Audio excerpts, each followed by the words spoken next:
আজকে কথা বলবো নারীদের বন্ধ্যাত্ব নিয়ে। সাধারণত যখন দেখা যায় যে একটি পরিবার বন্ধ্যাত্বের এই সমস্যা নিয়ে পার হতে থাকেন, তখন তাকে অনেক ধরনের কষ্ট, অনেক ধরনের কথা, নানা ধরনের নানা গঞ্জনার মধ্য দিয়ে পার হতে হয়।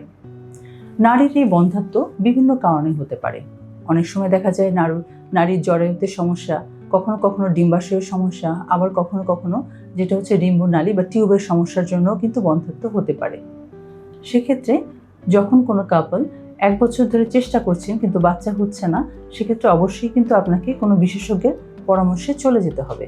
কারণ আমরা যদি কিছু পরীক্ষা নিরীক্ষা করার মাধ্যমে কিন্তু আমরা এই রোগগুলো নিরূপণ করতে পারি। যেমন জরায়ুতে অনেক সময় দেখা যায় টিউমার থাকে, বা জরায়ুতে এন্ডোমেট্রিওসিস নামক রোগ থাকে, বা অ্যাডিনোমায়োসিস থাকে, বা ইনফেকশন থাকে, তার কারণেও কিন্তু বাচ্চা নাও হতে পারে। এছাড়া অনেক সময় দেখা যায় যে ডিম্বাশয়ের মধ্যে সিস্ট থাকে, পানি জমা হয়, যেটাকে আমরা বলি পলিসিস্টিক ওভারি, বা অনেক সময় দেখা যায় যে আমাদের টিউবগুলো ব্লক থাকে, সেটার কারণেও কিন্তু নারীর বন্ধ্যাত্ব হতে পারে। সেক্ষেত্রে আমাদেরকে অবশ্যই বসে না থেকে তার কারণ নির্ণয়ের জন্য অবশ্যই নিকটস্থ কোনো বিশেষজ্ঞের পরামর্শে যাবেন, এবং ইনশাল্লাহ সঠিক পরামর্শের মধ্য দিয়ে কিন্তু আপনার এই সমস্যাটি আপনি সমাধান করতে পারবেন।